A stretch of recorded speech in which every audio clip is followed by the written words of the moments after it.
Bgmc. The biblical truth lives here.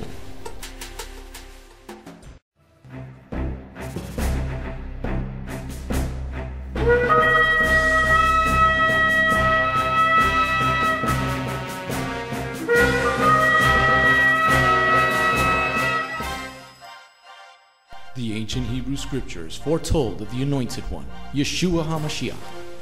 The Messiah Yeshua came to call the people back to the truth of His word and to follow that righteous path. Yeshua then called Jewish men to be His disciples, and after His death and resurrection, those Jewish men told the world about the Jewish Messiah. Now, after 2,000 years, Beth Goyim Messianic congregation has that same calling of those Jewish men, telling all people, both Jew and Gentile, about the proper ancient path, teaching the Route 66 King's Highway from Genesis through to Revelation, and how you need and can get back to the proper roots of the faith and a closer walk with God. Now, let's hear the message.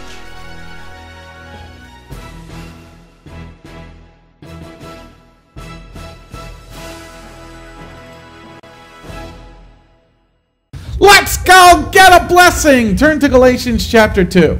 Vámonos a Gálatas capítulo 2. Galatians chapter 2. Gálatas capítulo 2. This is Citygate Messianic Bible Study, Galatians part number 4. Este es el estudio de Gálatas, el portón de la ciudad número 4. Part number 4. Número 4. And we're going against the president. The State of the Union just went live. I bet you more will turn this way. I heard a great thing today. Yo escuché algo grandioso el día de hoy. Because we've been talking about vaccination. Hemos estado hablando acerca de las vacunas. And the government is wanting to force people to be vaccinated. Y el gobierno está tratando de forzar a la gente que se vacune. Well, if a woman has the right to choose because it's her body. Si una mujer tiene el derecho de escoger porque es su cuerpo. When they say my body, my choice. Cuando dicen mi cuerpo, mi elección. Well, if I want to vaccinate my child, my body, my choice. Y si quiero vacunar a mi hijo, entonces va a ser mi cuerpo, mi elección. Okay, so I think we should have a major lawsuit against every state government. Yo creo que deberíamos hacer una gran demanda con todo estado, gobierno de estado. But let's get to the real study. Let's get to what really matters. Let's get to what really matters. Vamos a lo que realmente importa. Because you can have all the secular plans you want without God on your side, you're not going to win. Porque puedes tener todos los planes seculares que quieras, pero sin el respaldo de Dios no puedes hacerlo. So we're in the middle of the second chapter of Galatians, but we got to read it to refresh our memory. Estamos en el medio del capítulo de Gálatas 2, pero vamos a leerlo todo otra vez. Okay, Galatians chapter 2, please. Gálatas capítulo 2. We're going to read the whole thing and then go to part number 5. Leeremos todo el capítulo y después nos iremos a la parte 5. Then after 14 years again, I went up to Jerusalem, this time with Barnabas. And I took with me Titus. I went up in obedience to a revelation. And I explained to them the good news as I proclaimed it among the Gentiles, but probably to the acknowledged leaders. I did this out of concern that my current or previous work might have been in vain. But they didn't force my Gentile companion Titus to undergo Brit Milah or circumcision. Indeed, the question came up only because some men pretended to be brothers had been sneaked in, like at the State of the Union, the illegal aliens that are there in the chambers. They came to me surreptitiously to spy out the freedom we have to cross the border. No. We have in Messiah Yeshua, so that they might enslave us in a staycation. Not even for a minute did we give to them, so that the truth of the good news might be preserved for you. Moreover, those who were the acknowledged leaders, what they were makes no difference to me. God does not judge by outward appearance. These leaders added nothing to me. On the contrary, they saw that I had been entrusted with the good news for the uncircumcised, just as Kepha had been for the circumcised. Since the one working in Kepha to make him an emissary to the circumcised had worked in me, make me an emissary to the Gentiles. So having perceived what grace had been given to me, Yaakov, Kepha, and Yochanan, the acknowledged pillars of the community, extended to me and Barnabas the right hand of fellowship, so that we might go to the Gentiles and they to the circumcised. The only request that we should remember the poor, which everything I have spared no pains. Sounds like the police are here.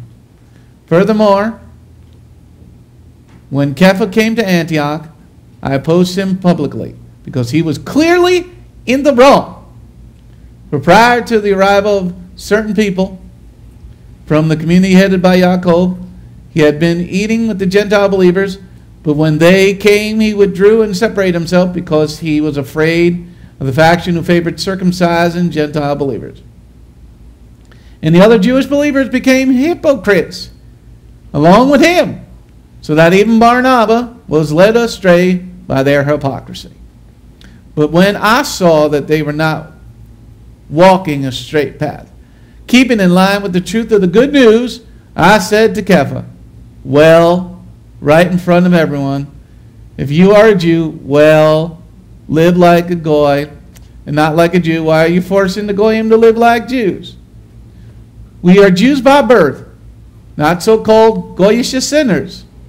Even so, when we came to realize that a person is not declared righteous by God on the grounds of legalistic observance of Torah commands, but through the Messiah Yeshua, trusting faithfulness, therefore, we too have put our trust in Messiah Yeshua and become faithful to him, in order that we might be declared righteous on the ground of the Messiah trusting faithfulness, and not on the ground of legalistic observance of Torah commands. For the ground of legalistic observance of Torah commands, no one will be declared righteous. But if in seeking to be declared righteous by God through our union with the Messiah, we ourselves are indeed found to be sinners, then this is the Messiah, an aider and abetter of sin. Heaven forbid! Indeed, if I build up again the legalistic bondage which I destroyed, I really do make myself a transgressor. For it was through the letting the Torah speak for itself that I died to traditional legalistic misinterpretation, so that I might live in direct relationship with God. Very key verse. When the Messiah was executed on the stake as a criminal, or a cross as a criminal, I was too, so that my proud ego no longer lives. But the Messiah lives in me, and in the life I now live in my body, I live by the same rusting faithfulness of the Son of God had, who loved me and gave himself up for me. I do not reject God's gracious gift, for if the way in which it attains righteousness is through legalism, the Messiah's death is pointless. Amen? All right, so we got a lot to go through tonight. Tenemos muchas cosas que revisar hoy. We're going to slide number 77. Vamos a la diapositiva 77. If you got the PowerPoint, you can download it if you haven't. Tenemos la presentación de PowerPoint y lo pueden bajar si desean. We're going to section number 5. Vámonos a la sección número 5. And we're going to now focus on verse 11 through 14. Nos enfocaremos en los versos 11 al 14. Okay. Furthermore, when Kepha came to Antioch, I opposed him publicly because he was clearly in the wrong. For prior to arrival of certain people from the community headed by Yaakov, he had been eating with the Gentiles believers, but when they came, he withdrew and separated himself because he was afraid of the faction who favored circumcised and Gentile believers. And the other Jewish believers became hypocrites along with him, so that even Barnabas was led astray by their hypocrisy. But when I saw that they were not walking a straight path, keeping in line with the truth of the good news, I said to Kepha right in front of everybody, if you who are a Jew live like a Goy and not like a Jew, why are you forcing the Goyim to live like Jews? Next slide. Siguiente diapositiva. All right, so let's take this apart. Vamos a dividir todo esto. Okay, so, all right, let's take it line by line. Verse 11 and 12. Vamos a ver los versículos 11 y 12. Is first of all, everybody enjoying our study with the Galatians? ¿Están disfrutando el estudio de los Gálatas? I think it's been our most popular study online. Yo creo que Almost ha sido 100 people each week. el estudio más popular en la línea. I met you all there listening to They're getting their eyes on. Wait till we get to chapter 3. Oh my goodness. Okay, verse 11 and 12. Versículo 11 y 12. Furthermore, when Kepha came to Antioch, I opposed him publicly, because he was clearly in the wrong. For prior to the arrival of certain people from the community headed by Yaakov, he had been eating with the Gentile believers. When they came, he withdrew and separated himself, because he was afraid of the faction who favored circumcising Gentile believers. Okay, so the first part we look at it, verse 11, La primera parte que miraremos el versículo 11 is Shaul opposes the leader of the community publicly. es que Shaul se opuso al líder de la comunidad mesiánica públicamente. I guess he missed that whole part in the Old Testament, this guy Paul, this Shaul. Yo creo que esta parte de la a Rab Shaul se le perdió la parte del Antiguo Testamento, Where David didn't hurt God's anointed. donde el rey David no lastimó al ungido de Dios. Okay, so one of the things you don't do, Una de las cosas que tú no haces. Jose, start the Skype call, please.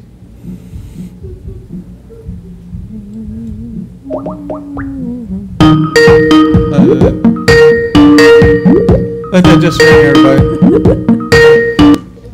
Sorry about that. I forgot to start the Skype call.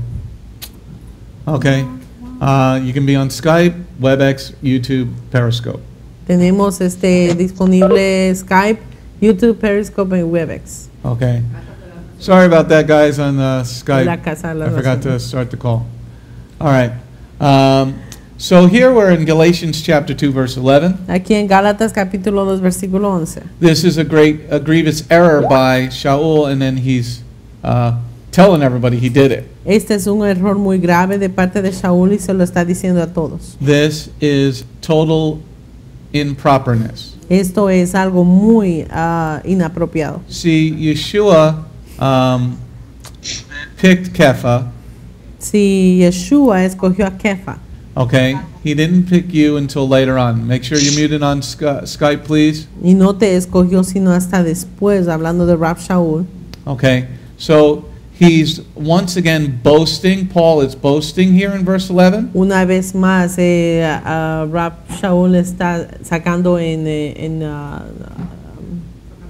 sacando pecho acerca de esto. Okay, this is something that we don't do. Es algo que no hacemos. Because once again, Rav Shaul was not there when Yeshua taught on Matthew 18. Porque una vez Rab Shaul no estuvo ahí cuando enseñaron en Mateo 18. And what is Matthew 18? ¿Y qué es Mateo 18? It gives you the proper way to have disagreements. Te da la manera perfecta de cómo tratar con desacuerdos. Okay, so in the 15 days that he spent with the Talmudim, I guess I didn't teach him about that. En los 15 días que pasó con los almadinos creo que aprendió eso. Now, this is an attack by the enemy, Este es un ataque del enemigo, because this is a baby Messianic congregation. porque esta es una congregación mesiánica bebé o que apenas Yeshua, went back up to heaven relatively recently. Yeshua HaMashiach subió al cielo relativamente, no hace mucho tiempo. So it's under 20 years, so I call that a baby congregation. Es menos de 20 años, por eso es que le llama una congregación joven. Muy And joven. this shows disrespect to the elders, Y le muestra falta de respeto a los ancianos. right? You don't disrespect, you don't go into your mother's house and disrespect your mother, right? Tú no vas a la casa de tu mamá y le faltas el respeto allí. You ever did that in a Latin person's home, you'd get the double chancleta. Has hecho eso en una casa latina y lo que hacen es te dan doble chancleta. Okay, you do that in Italian's home, you're going to get the shotgun. Y si vas a una casa italiana, lo que te van a hacer es disparar. You're going to be sleeping with the fishes. Vas a dormir con los pescaditos Okay, so de Hudson River. this is very interesting what he does here in verse 11, Esto es muy interesante lo que está pasando en el versículo 11, because he goes on later on to writing Timothy about leadership.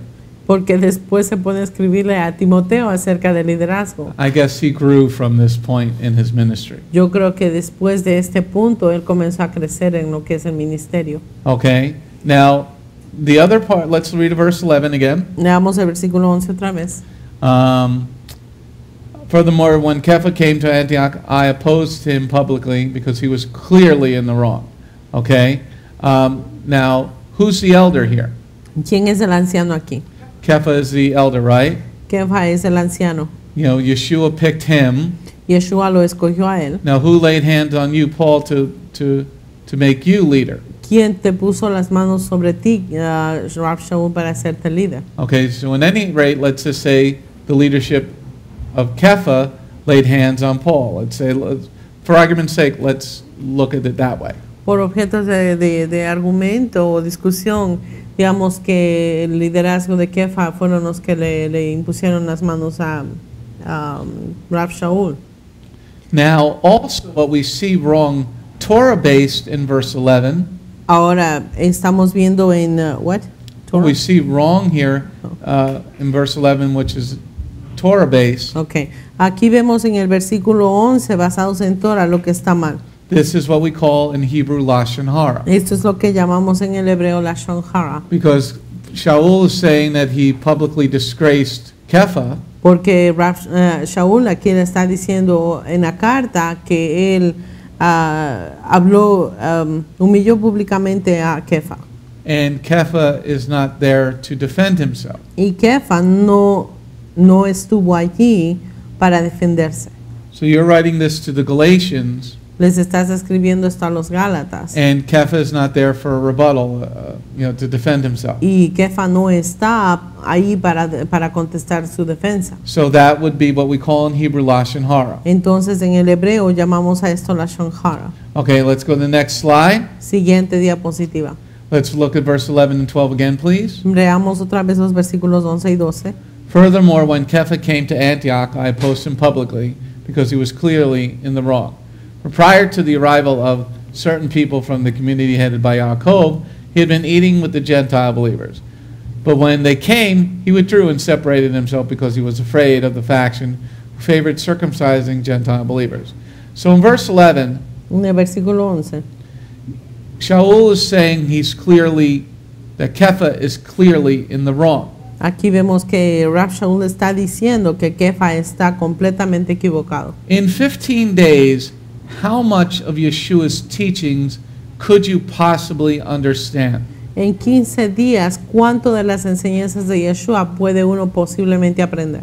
Can anybody remember their first 15 days of walking with Messiah? ¿Puede alguien recordar los primeros 15 días de caminar con el Mesías? How much could you absolutely absorb about his teachings? ¿Cuánto puedes absorber de esta enseñanza en 15 días? What? Wow. Those first 15 days. The first 15 days are like, huh? Okay, so now he's saying he's clearly in the wrong. Y ahora él está diciendo que él claramente está equivocado. Okay, we're not sure what we're talking about really at this point except for possibly circumcision. Y lo que no estamos seguros de qué era lo que estaban hablando, pero posiblemente era de la circuncisión. Or is he talking about not eating with the Gentiles or not eating with the Gentiles? O está hablando acerca de comer o no comer con los gentiles. But we don't have the full other letter or the conversation that transpired. Pero no tenemos la otra o alguna otra carta que corresponda a esta conversación. You're saying Kepha is wrong, Shaul está diciendo aquí que Kefa está equivocado, but Kepha walked with Yeshua for 3 years. pero Kefa caminó con Yeshua por 3 años. Okay, so these are all things that you need to understand as we go further into the chapter. Todas estas cosas tienen que entender, tenemos que entender a medida que seguimos avanzando en el capítulo. There's a conflict of personalities going on here very Hay much. un conflicto de personalidades claramente en este momento. Okay, it's one of the things that you should really notice in the beginning of this letter.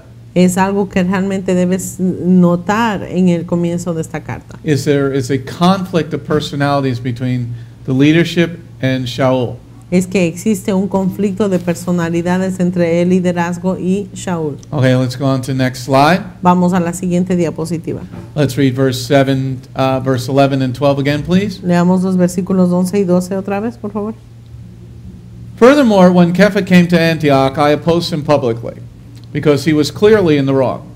For prior to the arrival of certain people from the community headed by Yaakov, he had been eating with Gentile believers. But when they came, he withdrew and separated himself, because he was afraid of the faction who favored circumcising Gentile believers. Now as we focus on verse 12, Ahora nos enfocaremos en el versículo 12. Shaul is talking about some information here. Ahora, Shaul aquí está hablando de una información. And he is listening to gossip. Y él está escuchando a los chismes. Because look at verse 12. Pues observemos el versículo 12 otra vez. For prior to the arrival of certain people from the community headed by Yaakov, he had been eating with Gentile believers, but when they came, he withdrew and separated himself because he was afraid of the faction who favored circumcising Gentile believers. How do you know this? ¿Cómo es que tú sabes esto? How does he know this? ¿Cómo es que Shaul sabía esto? He was there. Él estuvo ahí. Oh, pick up the microphone so people can hear you. Well, if he said, I opposed it publicly. Verse 11 is showing that he came to Antioch and he resisted face to face, meaning that he was there when that happened. But we're looking at verse 12. Sí, estamos. 12 collide with 11. They both come. Okay, so let's read verse 12 again. Leamos el versículo 12 otra vez. For prior to the arrival of certain people from the community headed by Yaakov, he had been eating with Gentile believers. He's getting the information from those people. Él está obteniendo información de esa gente. From the community of Yaakov. De la comunidad de Jacob o Santiago.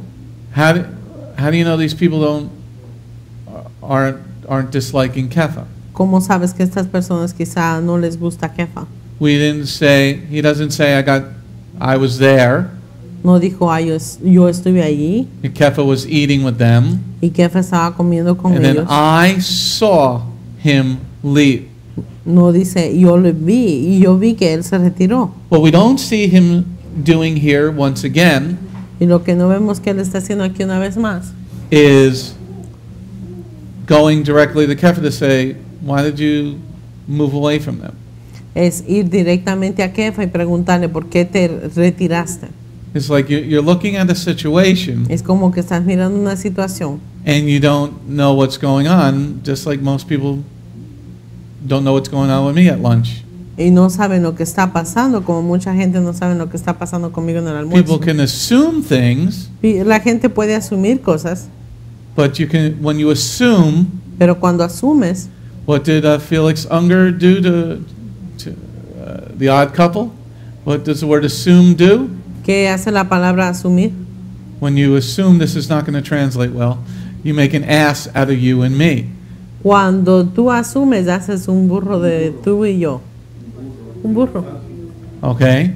So let's read verse 12 again. Veamos otra vez. Okay? It's a very interesting sentence. Es una oración interesante. For prior to the arrival of certain people from the community headed by Yaakov, he had been eating with the Gentile believers, but when they came, he withdrew and separated himself because he was afraid of the faction who favored circumcising Gentile believers. He was afraid. Él tenía miedo. How do you know this? ¿Cómo sabes eso? Did Kepha cry or something? ¿Se puso a llorar Kefa o algo? How do you know he was afraid ¿Cómo sabes que él tuvo miedo? of? How do you know why he separated himself? ¿Cómo sabe que se separó? Usually when you separate yourself from somebody, you want to be assimilated with them. But you don't know that. I don't know that, but you're saying why did he, what was the question?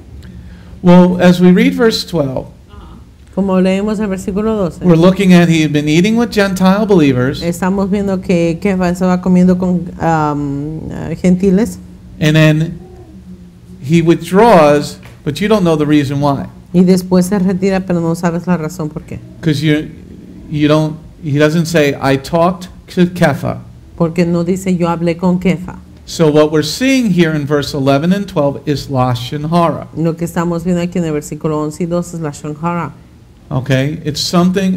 Why is this in the Bible? Porque está esto en la Biblia.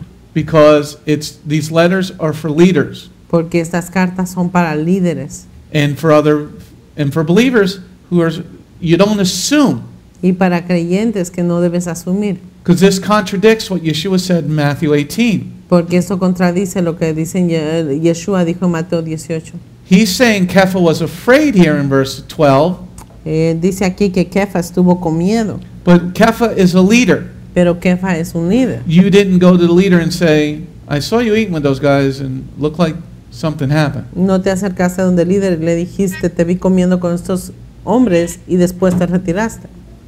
Okay, so all right, make sure you're muted online.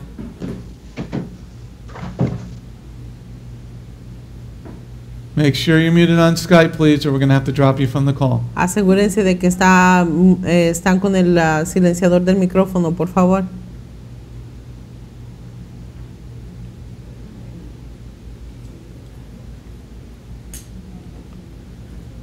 Okay, so I just want to, really point this out Yo quiero señalar esto before we go further, antes de seguir más adelante. because let's read verse 12 again. Leamos el versículo 12 otra vez. For prior to the arrival of certain people from the community headed by Yaakov, he had been eating with Gentile believers, but when they came, he withdrew and separated himself because he was afraid of the faction who favored circumcising Gentile believers. So let's break down verse 12. Dividamos el versículo 12. For prior to the arrival of certain people from the community headed by Yaakov, he had been eating with Gentile believers. Okay, so he's getting this information from somebody else. Él está obteniendo esta información de alguien más. We don't know who that somebody else is. No sabemos quiénes son estas personas. We don't know if this information is reliable. No sabemos si esta información es creíble. And I can tell you that as a leader, Y te puedo yo decir eso como líder. because it is very difficult Porque es muy difícil when people from the congregation come to you cuando la gente de la congregación viene a ti and they're telling you a story which you think is believable, y te están diciendo una historia que tú piensas que es creíble, but they're leaving out certain parts of the story that they don't want you to know. pero están dejando algunas partes de la historia que tú no quieres que sepan. Do I have an amen for that? Amén. Okay, so Amén. Shaul shouldn't have been all up in this mess. He should not have partaken without proper diligence. Shaul no debió de haber tomado parte en este problema sin haber sabido lo que pasó. And this also is in Torah. Y eso también está en Torah. In the Torah it says leaders should investigate things thoroughly. Y en la Torah dice que los líderes deben investigar alguna situación minuciosamente. Let's go on to the next slide. Siguiente diapositiva. Okay. Lizbeth. I know that you were saying that those, like... Speak up, please. I know you were saying that somebody might have told Shaul about, what he was not what he was witnessing, but, the whole eating with Gentile things with Kepha. But for some reason, I cannot believe that 100% because of verse 14. Because he says, but when I saw that they were not walking a straight path, meaning like he watched them, he was there. No, you're missing verse 12 then.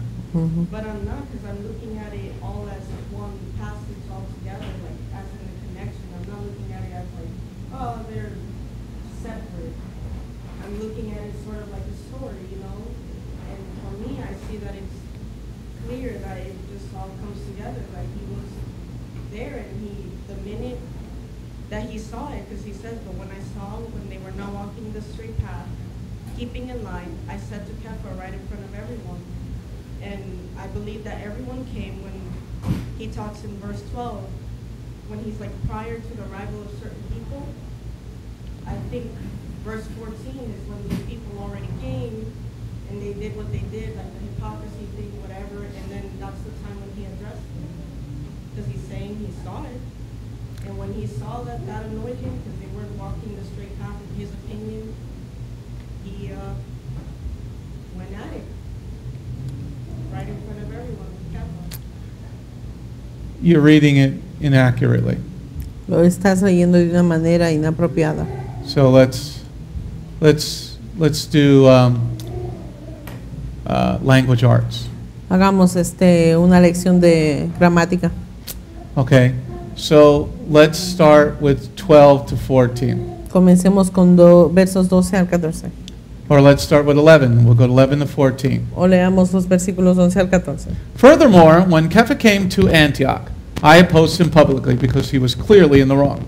For prior to the arrival of certain people from the community headed by Yaakov, he had been eating with Gentile believers. But when they came, he withdrew and separated himself because he was afraid of the faction favoring circumcising Gentile believers. And the other Jewish believers became hypocrites along with him, so that even Barnabas was led astray by their hypocrisy.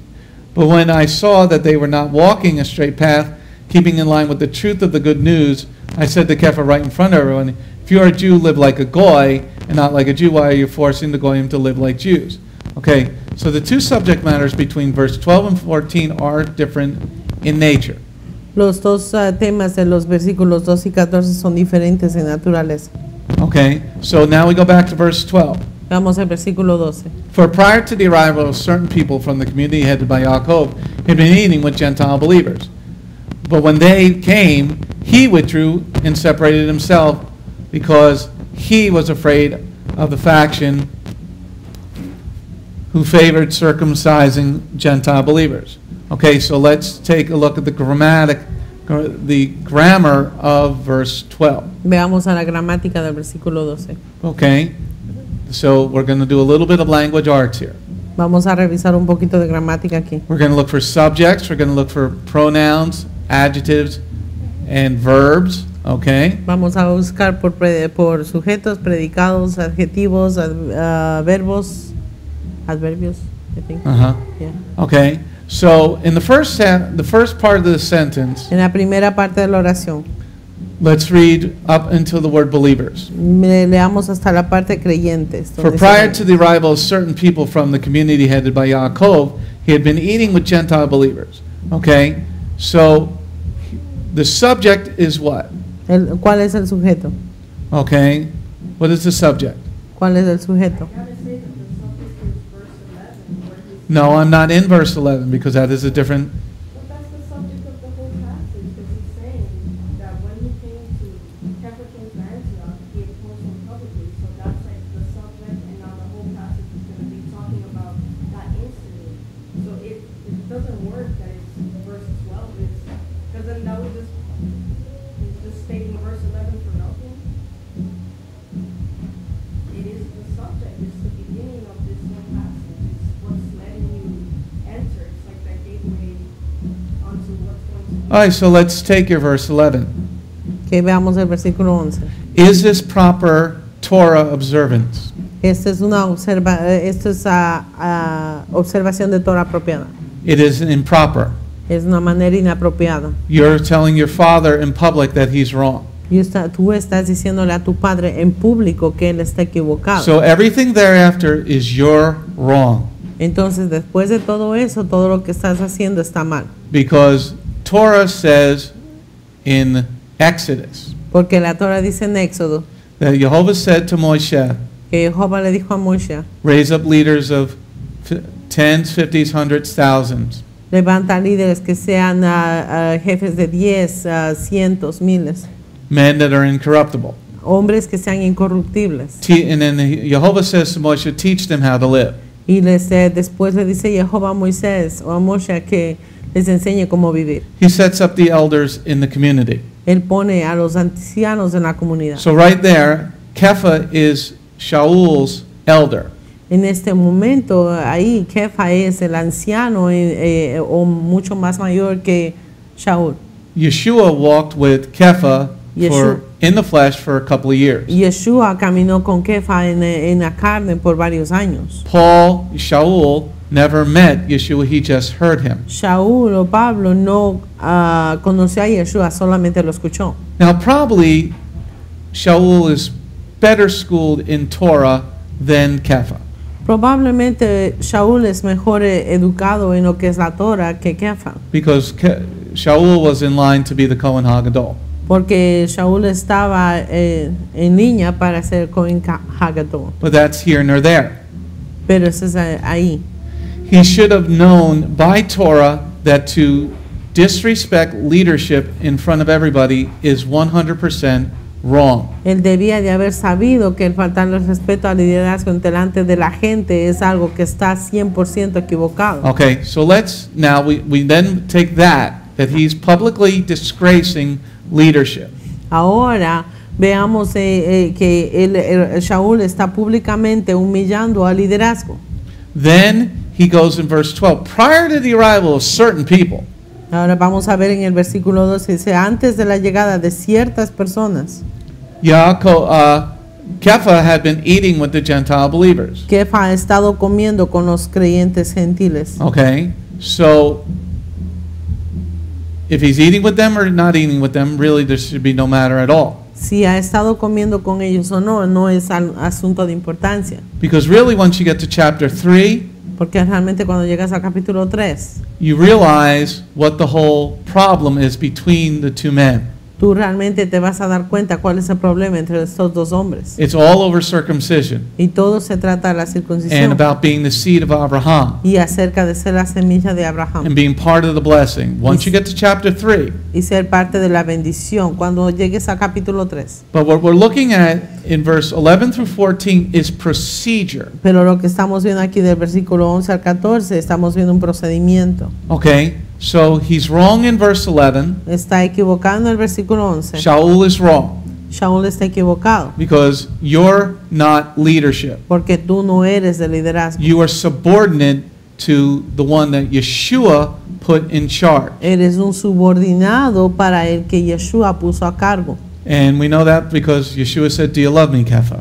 Y sabemos eso porque Yeshua le preguntó a Kefa si lo amaba. Do you love me, Kepha? ¿Me amas, Kefa? Do you love me, Kepha? You know everything, Lord." Y tú, ¿me amas, Kefa? Tú sabes todo, Señor. Okay, so Yeshua puts him in charge, so I think it's good enough for Yeshua, the Son of God. I think it's good enough for me. Yeshua lo puso a cargo, así que me parece que es suficiente para mí que el Hijo de Dios lo haya puesto a él a cargo. And even though you can be anointed like David was to be king, your job is not to tear down the leadership. Y aunque haya sido ungido como al rey David fue ungido, el trabajo de él no era destruir al que fue ungido de Dios antes de él. Then he goes on to say in verse 12, Y después prosigue en hablar en el versículo 12. a leader he's not eating with El líder con el que no está comiendo is withdrawing. se está retirando. You have no idea what Kepha's doing Tú no sabes qué es lo que Kefa está haciendo, unless you come up and ask him yourself. a no ser que vengas y le preguntes a él. And I go through that here at the congregation. Y yo paso eso aquí en la congregación. I've been doing this for 20 years. Yo he estado haciendo esto por 20 años. Since 1998 I've been doing this. Desde 1998 he estado And haciendo people esto. would assume things about me. Y la gente asumiría cosas acerca de mí. Like, you must be angry. Oh, debes estar enojado. Like when I used to be in leadership at the other place. Cuando estábamos en liderazgo en el otro lugar And I would go to Erev Shabbat service. íbamos a los servicios de Erev Shabbat. And my wife would always make me late. En Robinson Kelly siempre llega por casa de Robinson Kelly llegábamos tarde. So I would walk in the door and go to the sound booth to get ready for the service. Entonces cuando llegaban a la congregación, pues el rabino se iba directamente a la parte al lugar del sonido para preparar las And cosas. people would assume I was angry Y la gente asumiría que yo estaba enojado because the way I walked. por la manera en que caminaba. this is what's going on here. Eso es lo que está sucediendo aquí. He's assuming something, and we're going to see it once we get further into the study. Él está asumiendo algo y vamos a ver la respuesta de esto a lo que sigamos en el estudio. That Kepha is afraid, he says in the latter part of verse 12. Que Kefa no está asustado, dice en el versículo 12. Okay, where he says in verse 12, Donde we're en on el- slide 81. Versículo 12, diapositiva 81. For prior to the arrival, yes, I agree with you, like 100%, that Shaul was really in the wrong. And also that he shouldn't assume whether Kefa was afraid. I'm just saying that I think he was there to witness that. That's my whole point. okay, so let's assume that he was there. Asumamos que él estuvo ahí. How does he know he's afraid? ¿Cómo sabe él que tiene miedo? That's what I'm keying on. A eso es de lo que quiero llegar. He's assuming. Está asumiendo. He doesn't, he's a leader of a smaller congregation, Shaul is. El líder de una congregación pequeña como Shaul es. He could have privately said, what are you doing? Él privadamente pudo haber hablado con Kefa y decirle qué estás haciendo. I mean, a simple, but in the letter here, he's assuming that Kepha is afraid. He doesn't know this for a fact.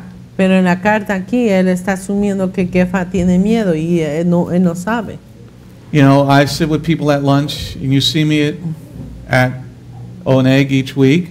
Yo me he sentado con la gente a comer almuerzo y me ves en el ONE cada semana. I might get up for some reason. Yo me levantaré por alguna razón. But if you're not asking me, what's going on, Pero si no me preguntas qué está pasando, maybe I get up from my chair and I run to my office y quizá me levante de mi silla y me voy a ir a mi oficina and don't come back for a few minutes. y no regresaré por algunos minutos.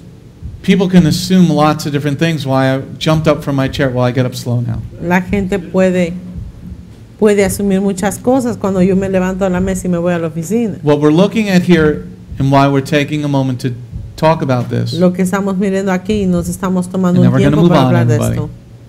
is we're seeing a personality conflict between what Rav Shaul thinks and Yeah. acts and with the way Kepha acts and thinks. Vemos un problema de personalidad aquí de cómo Shaul reacciona y actúa a las cosas y Kefa reacciona a las cosas o actúa. The reason I'm accepting the question here La razón que estoy aceptando la pregunta aquí is it's a very good question.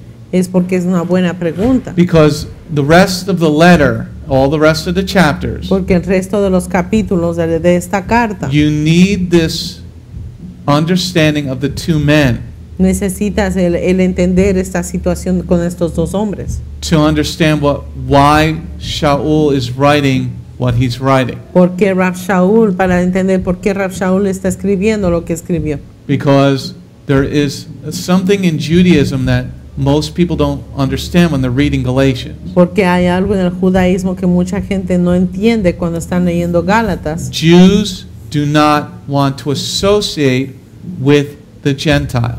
Los judíos no quieren asociarse con los gentiles. They don't want them to become part of the congregation. No quieren que sean parte de la congregación. For many years at the MJAA, which is one of the Messianic organizations, they didn't want Gentiles there at all. Por muchos años la organización MJAA no quería que gentiles entren o sean parte de esta organización judío-mesiánica. So one of the so-called Messianic leaders gave a message about Ruth, the Moabite. Hasta que uno de los llamados líderes mesiánicos dio una conferencia y habló acerca de Ruth la Moabita. Okay, now let's move on to the next slide. Let's go on to slide 82. Vamos a la siguiente diapositiva número 82. We're going on to section number 5, verse 11 through 14. Vamos a la sección número 5, versículos 13 al 15. it's section, well, the whole section is verse 11 through 14. Toda la sección es versículos 11 al 14. We're going to be reading verse 13 and 14 now. Vamos a leer ahora versículos 13 y 14. I'm sorry. And the other Jewish believers, this because I can understand your Spanish, and the other Jewish believers became hypocrites along with him, so that even Barnabas was led astray by their hypocrisy. But when I saw that they were not walking a straight path, keeping in line with the truth of the good news, I said to Kepha right in front of everyone, if you are a Jew, live like a Goy and not like a Jew. Why are you forcing the Goyim to live like Jews? Okay, so we take the two verses. Tomamos estos dos versos. Shaul is saying, I'm telling the good news. Shaul está diciendo, yo estoy hablando de las buenas nuevas. Okay, and Kepha lived with the good news for 3.5 years. Y Kefa vivió con las buenas nuevas por 3 años y medio. In verse 13, En el versículo 13, let's read verse 13. leamos el versículo 13. And the other Jewish believers became hypocrites along with him, so that even Barnabas was led astray by their hypocrisy. So here, he's speaking bad about Barnabas or Barnabas. Aquí vemos también que está hablando mal acerca de Barnabas. Barnabas is not there. Barnabas no está allí. He's not there to defend himself. No está ahí para defenderse. He's calling him a hypocrite. Le está llamando, Shaul le está llamando a Barnabas hipócrita. Barnabas has been walking with Yeshua much longer than Shaul has been walking with him. Barnabas ha estado caminando mucho más tiempo con Yeshua más que Shaul. Not to say we can't go directly to other believers. No que digamos que no podemos dirigirnos a otros creyentes, But you're not supposed to talk bad about somebody who's not there. pero no puedes hablar mal acerca de alguien que no está allí para defenderse. And in verse 13 and Y 14, en el versículo 13 y 14, does this follow the Matthew 18 protocol that Yeshua taught us? sigue esta situación, el protocolo de Mateo 18 que Yeshua nos enseñó. It does not, No, verdaderamente no lo hace. because you're supposed to go privately to your brother. Porque tú debes ir en privado a hablar con tu hermano. Okay, let's go on to the next slide. Siguiente diapositiva. Verse 13. Versículo 13. The other Jewish believers became hypocrites along with him, so that even Barnabas was led astray by their hypocrisy. Once again, we're talking about Barnabas. Una vez más estamos hablando de Barnabas. Do you give a chance to Barnabas or Barnabas to rebuttal, to say you're wrong in this letter? Le diste una oportunidad a Barnabas para que él responda a esta carta y decir que estás equivocado. So you're telling all the people in Galatia Tú estás diciendo de toda la gente en Galacia that Barnabas is wrong, but Barnabas is not there to defend himself. que Barnabas está equivocado, pero Barnabas no está ahí para defenderse. Let's go to the next slide. Siguiente diapositiva. Here now we're going to get deeper into the study. Aquí nos vamos a profundizar en este estudio. Other Jewish, in 13 and 14, 13, 14, the other Jewish believers became hypocrites along with him, so that even Barnabas was led astray. But when I saw that they were not walking the straight path, keeping in line with the truth of the good news, I said to Kepha right in front of everyone, if you who are a Jew live like a Goy, not like a Jew, why are you forcing the Goyim to live like Jews? Okay, so now Shaul says, I don't see you walking the straight path. Aquí Rab Shaul está diciendo que no ve que están caminando en el camino recto, In line with the truth of the good news. en línea con la verdad de las nuevas noticias, de las buenas nuevas.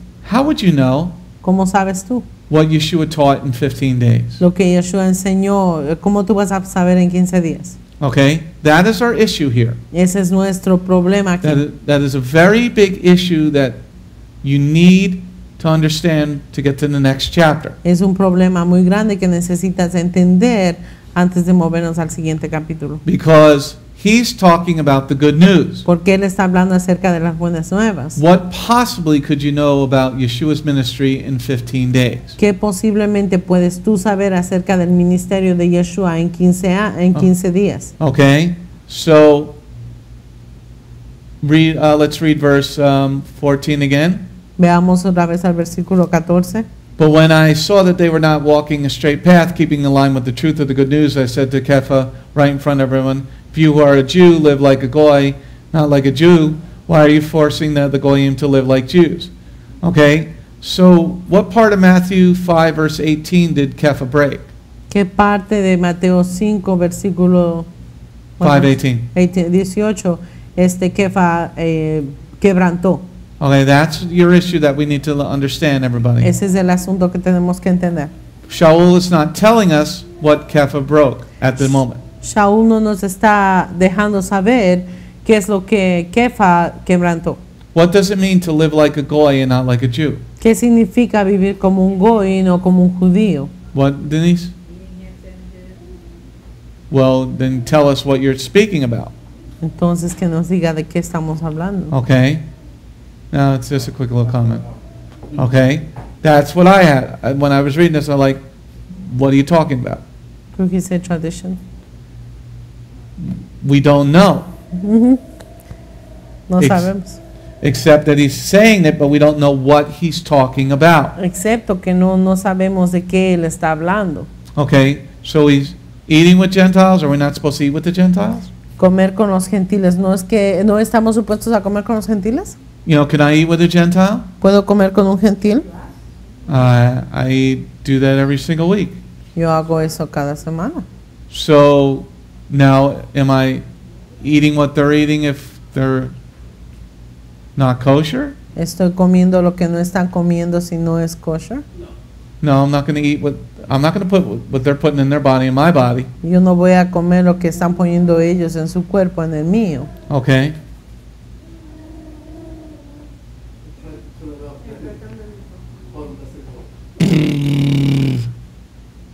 Okay. Elizabeth. Rabbi, I have a question for you because, Yeshua came to die and he called both Jew and Gentiles. That's something you bring every week on Shabbat. You always say it's one people.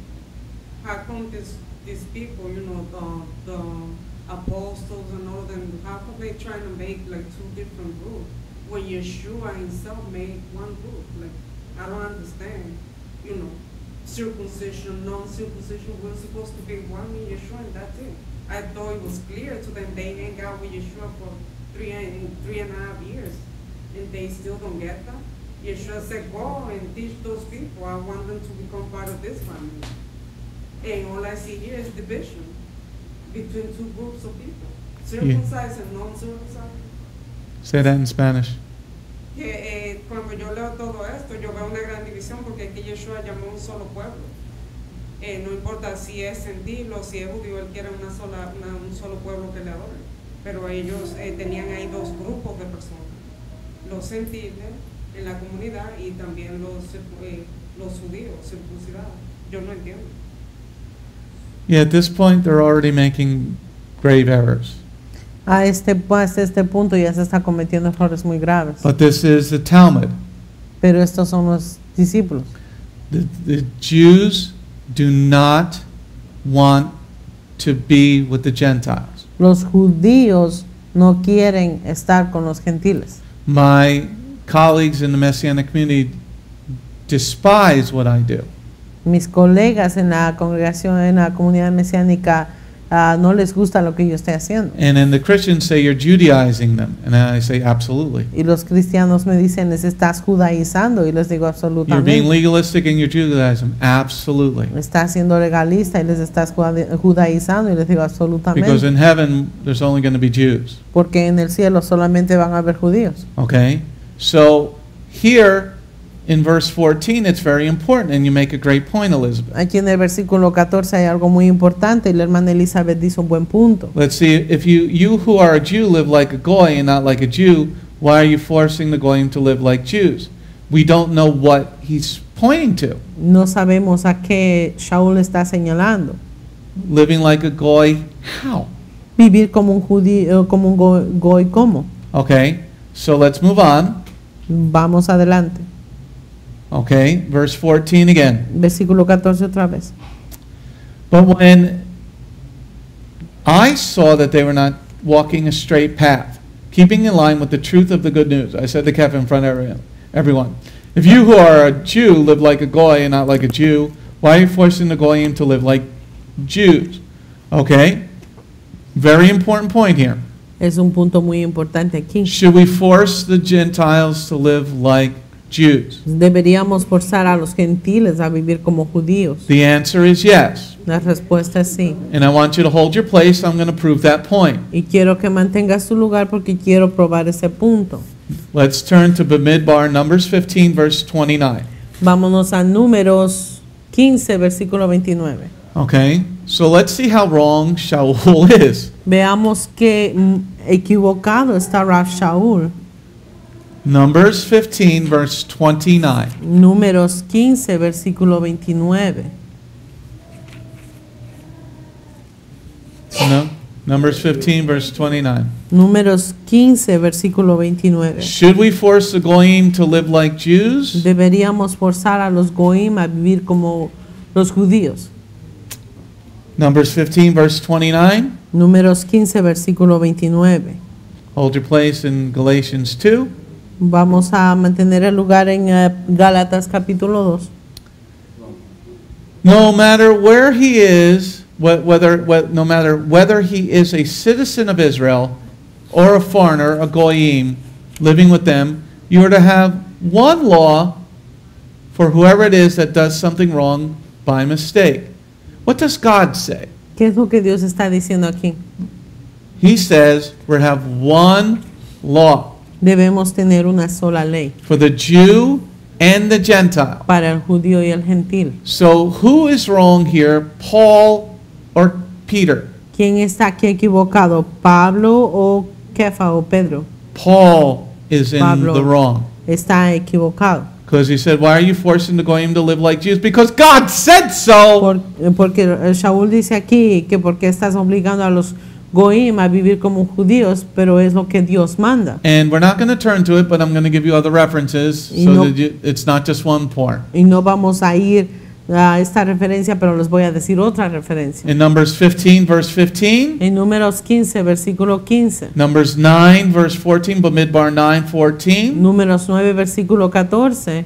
Vayikra, Leviticus 16, verse 29, Leviticus 16, verse 29, Levítico 16, versículo 29.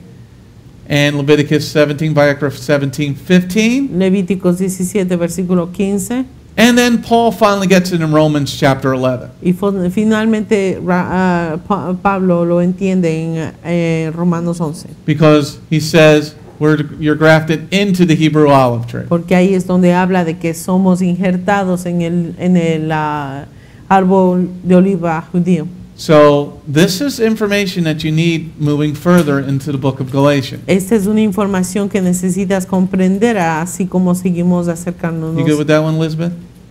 Yeah, actually, I want to understand a little bit more why would Jews back then didn't want to. They're still to the same way today. No, but they part of the community. Take the microphone. These Gentiles that they refer to, they part of the Keilah, they part of the community. Like, why not hanging out with them?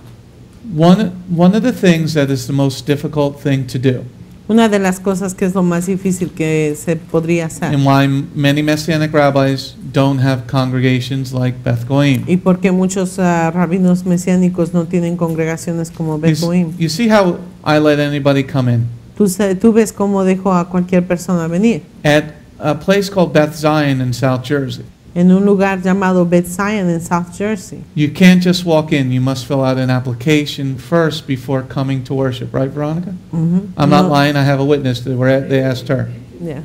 No puedes entrar solamente a adorar, sino que tienes que llenar una aplicación para visitarlos. No, that's the Orthodox. That's my job. Mi trabajo, Yeshua, my Messiah, my King, said, Yeshua, mi Mesías, mi Rey, dice, therefore I go make Talmudim of all the Goyim. ve y haz talmadín de todos los goim. I'm not going to tell you you're correct. No te voy a decir a ti que estás correcta. I'm going to show you scripture where the Gentile is wrong in their belief pattern. Te voy a mostrar cómo un gentil está equivocado en su creencia, en el patrón de I creencia. will argue with you and discuss very vigorously the scriptures with you. Voy a argumentar contigo y a discutir vigorosamente, pero con escrituras contigo. Most Messianic rabbis do not do what Beth Goyim does, stay all day. La mayoría de los rabinos mesiánicos no pasan todo el día en Shabbat como hacemos aquí. They don't teach the midrash like the afternoon class like I do, right, Rav Will? No enseñan el midrash en la tarde como hacemos aquí. His rabbi there at the old place, the little gay guy, didn't teach in the afternoon. El rabino gay que tenía Rabbi Will en el lugar que él asistía no enseñaba el midrash. Go ahead, Rav Will. I said amen to that. He handed it off to me. I had to teach it. Rav Will was teaching. Rabbi Will era el que enseñaba, no el rabino homosexual. The reason is, Yeah, he's gay. the reason is this. La razón es esta. They don't want to get in arguments. No quieren entrar en discusiones. They're all about feeling good. Se trata todo de sentirse bien. I'm about getting you better prepared for your trial in heaven.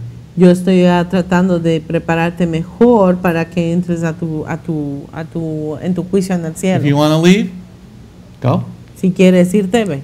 You know, we've seen people recently come, last a service or two, and leave. Hemos visto gente que recientemente han venido, han aguantado 1 o 2 servicios y se van. Okay? So here it's been going on for 2,000 years, though. Aquí ha estado pasando esto por unos 2000 años. Joseph? What I'm seeing here, Rob, I usually don't ask questions. What I see here, going back to Moshe, the Jews do not read the part when it says a mixed multitude, knowing that they say, oh no, those was kids and women, but it's also stated what we just read in Midbar 15, verse 29. It says the law is for one people. Attaching that to Moshe, it's the one people right there, Goyims and Jews. For some reason, I've reading through it, I feel there's like some jealousy, some type of way, why they don't want them to be Jews or something like that. What we're going to get into when we get into chapter 3, Lo que vamos a ver en el capítulo 3, you're going to see they don't want the blessings to go out to them. es que no quieren que las bendiciones salgan hacia ellos. That's what I attach to the same part of jealousy, that's being jealous, like not jealous, selfish over it, because they don't want it. That's why I'm saying this part, because I see it's like, okay, but it says literally there in many places in the Torah that you should give them the law no matter what, and they try to change the situation by saying, no, we have to speak the law and teach the law only to those that are Jews, truly Jews, born Jews, and have descendants going back to Abraham and all that stuff. It's like, but why? It was like, why are you changing? And still today, they kept the same laws. It's Talmudic. Es talmúdico. Okay? The key is, La clave es, first of all, you need Yeshua to help you. primero que nada necesitas a Yeshua que te ayude. You need a good understanding of the Brit Hadashah, the New Testament, Necesitas un buen entendimiento del Brit Hadashah, el Nuevo Testamento. but specifically the Gospels. Específicamente los evangelios. You need to be able to focus on Yeshua because Galatians messes you up. Necesitas entender acerca de los evangelios porque los Gálatas severamente te enreda, te confunde. It is very confusing. Es muy confuso. Unless you read it very slow, A no ser que lo leas muy lento, building block after building block, bloque tras bloque o ladrillo tras ladrillo. because in chapter 3 we get really into the deeper meaning behind the letter. Porque en el capítulo 3 nos vamos a adentrar en un entendimiento mucho más profundo. But you see the attitude between the two men. Pero ves la actitud aquí entre los dos You're hombres. forcing the Goyim to live like Jews. Estás forzando a los goim a vivir como judíos. Avinu, our father, said, if you do the laws of the Father, Nuestro Padre vino y dijo que debes hacer las leyes del Padre. In Deuteronomy 28, you'll be blessed. En Deuteronomio 28 dice que serás bendecido. So why wouldn't you want to teach the Goyis how to be blessed? ¿Por qué no quieres enseñar a los judíos a los goim a ser bendecidos? Okay, that's from downstairs. Mhm. Okay, Rob, yes, sir, ma'am. sir, I don't know about you. No, and I just wanted to add a little, my 2 shekels there.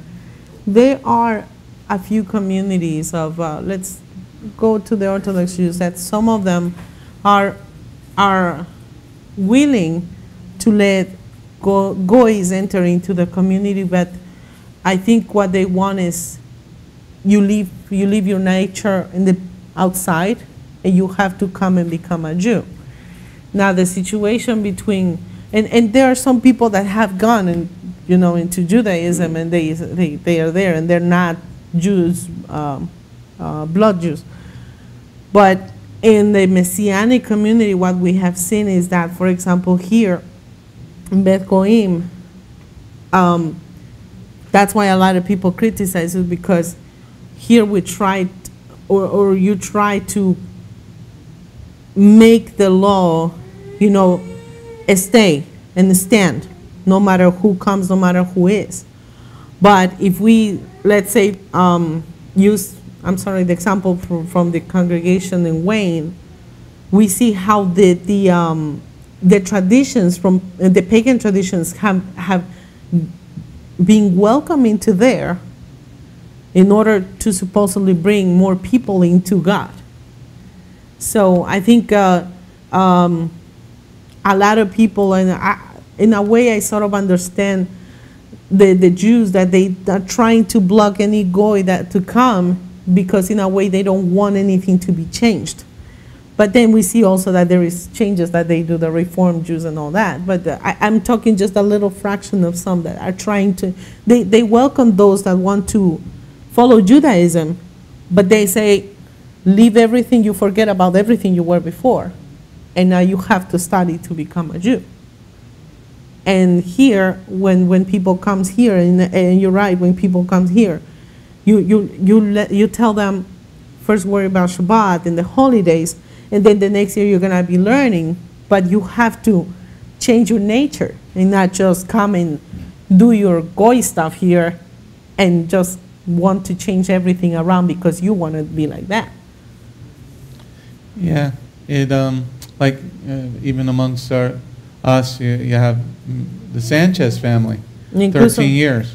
Incluso aquí entre nosotros tenemos la familia Sánchez. The Gentiles don't have to do this. Los gentiles no tienen que hacer esto. All right, let's move on to section number 6, verse 15 to 19. Vamos a la sección número 6, versículos 15 al 19. Okay. We are the Jews by birth, not so-called Goyish sinners. Even so, we have to come to realize that a person is not declared righteous by Jehovah on the ground of legalistic observance of Torah commands, but through the Messiah Yeshua's trusting faithfulness. Therefore, we too have put our trust in Messiah Yeshua and become faithful to Him, in order that we might be declared righteous on the grounds of the Messiah's trusting faithfulness, not on the ground of our legalistic observance of Torah commands, for on the ground of legalistic observance of Torah commands, no one will be declared righteous. Let's go on the next slide. Verse 17 to 19. Versículos 17 al 19. But if in seeking to be declared righteous by God through our union with Messiah, we ourselves are indeed found to be sinners, then is the Messiah an aider and abetter of sin? Heaven forbid. Indeed, if I build up again the legalistic bondage which I destroyed, I really do make myself a transgressor. For it is through letting the Torah speak for itself that I died to traditional legalistic misinterpretation, so that I might live in direct relationship to God. Let's go on to the next slide. Vamos a la siguiente diapositiva. Let's start with verse 17. Versículo 17. But if in seeking to be declared righteous by God through our union with the Messiah, we ourselves are indeed found to be sinners, then is the Messiah an aider or better of sin? Heaven forbid. Okay? Now, key word here, La parte clave aquí, we declared righteous by God. somos declarados justos por Dios Okay? o So justificados por Dios. that God is Jehovah, that's the Father. Ese Dios es Jehová, el Padre. Because then we go on to talk about Messiah. Porque después vemos que va a hablar acerca del Mesías. Okay? Now we must look at the word union. Ahora debemos ver la palabra unión. Okay? Union is sometimes translated as the word justified in some translations. En algunas traducciones se traduce como justificados. It is G1344. Es el código G1344. It means to render righteous. Para hacer justicia. Number 2, to show, exhibit, Para to show or mostrar, exhibit. para mostrar o exhibir. 1, to be righteous, Uno, para ser justo. such as he is and wishes to himself to be considered. Como el que es y desea ser considerado. So if you're in union with the Messiah, Entonces, si estás en unión con el Mesías, how is one in union with Yeshua? ¿cómo es que uno está en unión con Yeshua? You obey the commands. Tú obedeces los mandamientos. Because if you're not obeying the commands, Porque si no obedeces los mandamientos, do you think Harry Potter is going to be in union with Yeshua? ¿tú crees que Harry Potter va a estar en unión con Yeshua? Okay, why? Because he's a witch. ¿Por qué? Porque él es una bruja, un brujo, brujo o Okay? mago. It's a very simple thing for us to understand. Es algo muy simple al entender. How are you going to be rendered righteous? ¿Cómo es que a ti se te va a dar la justicia o justificar? Okay? So this is the main verse of verse 17. Este es el versículo principal del verso 17. Okay? La palabra principal. How are you going to be considered ¿Cómo es que a ti se te va a considerar righteous justo if you're keeping Sunday worship, which is not commanded by Jehovah? si estás haciendo adoración el domingo? How are you going to be in union with Messiah since he's the Lord of the Sabbath? ¿Cómo vas a estar en unión con el Mesías si es que Él es el Señor del sábado? How are you going to be in union with Messiah if you're eating pork products? ¿Cómo vas a estar en unión con el Mesías si estás comiendo productos de porcinos o de puerco? Okay, so let's go to the next slide. Let's look at verse 15 and 16. Siguiente diapositiva, versículos 15 y 16. We are Jews by birth, not so-called Goyish sinners. Even so, we have come to realize that a person is not declared righteous by Jehovah on the grounds of his legalistic observance of Torah commands, but through the Messiah Yeshua trusting faithfulness. Therefore, we too have put our trust in Messiah Yeshua and become faithful to him, in order that we might be declared righteous on the ground of the Messiah's trusting faithfulness, not on the ground of our legalistic observance of Torah commands, for on the ground of legalistic observance of Torah commands, no one will be declared righteous. Okay? So in verse 16, En el versículo 16, a person is not declared righteous by God. una persona no es declarada justa por Dios. Okay? This is a very different read than the NASB. Esta es una diferente lectura de lo que se ve en la NASB. But still the word righteous Pero is the same. la palabra justo es o justificado es el mismo. How can one be declared righteous if you're not keeping the commandments? ¿Cómo uno puede ser declarado justo si no guarda u observa los mandamientos? Okay? This is one of the things we must understand. Esta es una de las cosas que debemos comprender. Let's read verse 16. Veamos el versículo 16. Even so, we have come to realize that a person is not declared righteous by Jehovah, the Father, on the grounds of his legalistic observance of Torah commands, but through the Messiah Yeshua's trusting faithfulness.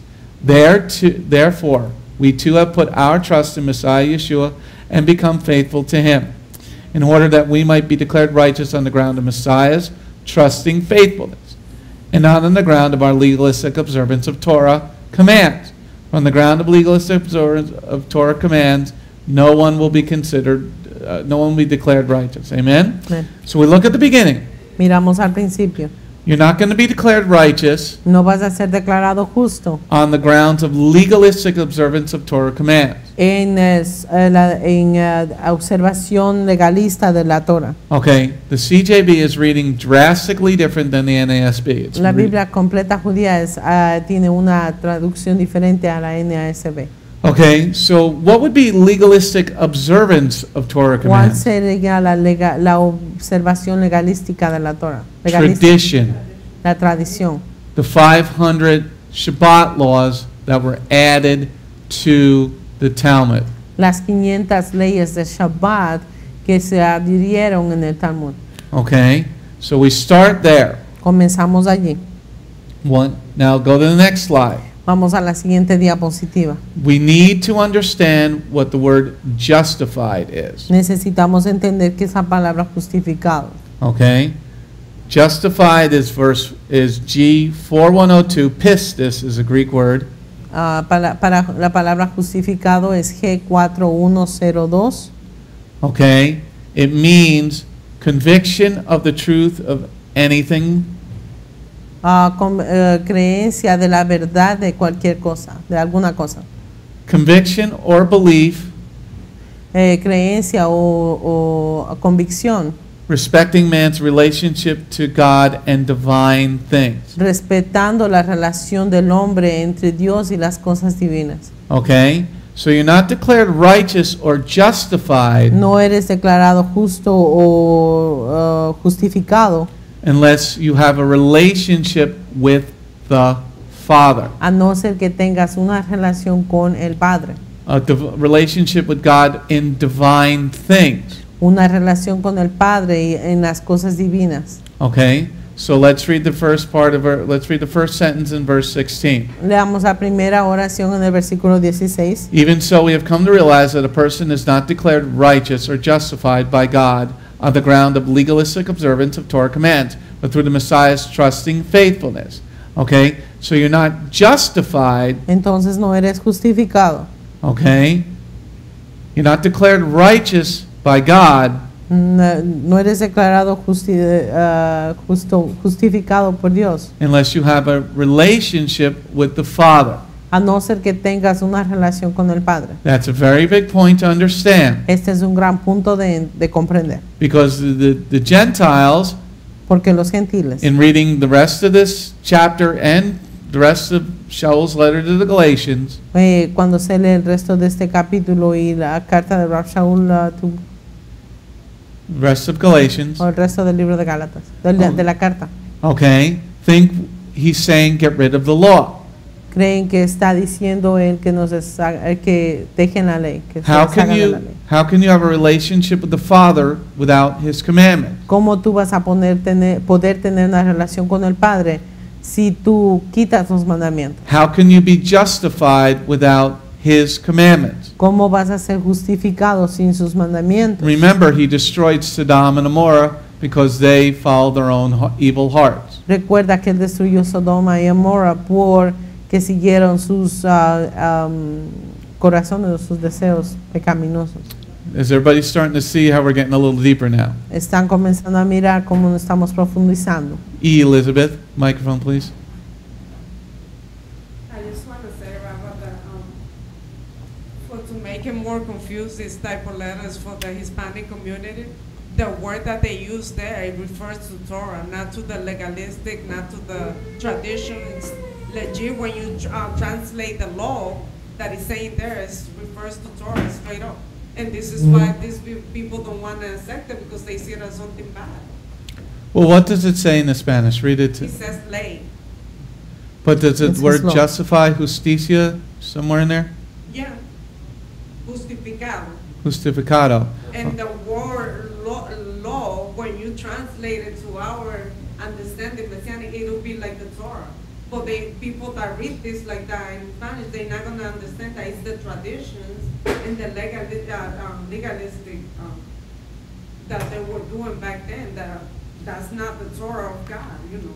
It's very confusing for us.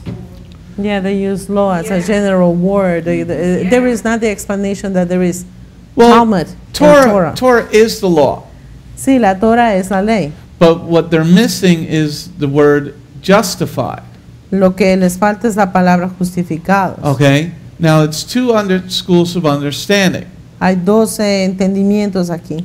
You can do the law Tú puedes hacer la ley, and be blessed. seguir la ley y ser bendecido. But unless you want to do the law, Pero o sea, tiene que ser un deseo de ti de cumplir la ley. see, some people do the commandments because they have to, Hay gente que cumple los mandamientos porque tienen que hacerlo, not because they want to. no porque ellos desean hacerlo. That's what we're going to get into in chapter 3. En eso es que nos vamos a también vamos a aprender en el capítulo 3. You can do it out of fear of Jehovah the Father, Puedes hacerlo sin temor a Jehová el Padre, okay? But one should desire to please the Father. pero tienes que desear el complacer al Padre. That's what he's beginning to talk about here. Por esta razón es que estamos comenzando a hablar aquí. Now de let's esto. read the beginning of verse 16 again. Leamos el principio del versículo 16. Even so, we have come to realize that a person is not declared righteous by Jehovah the Father on the grounds of his legalistic observance of Torah commands, but through the Messiah's trusting faithfulness. Okay? Let's pause there. Let's go to the next slide. Paremos aquí, vamos a la siguiente diapositiva.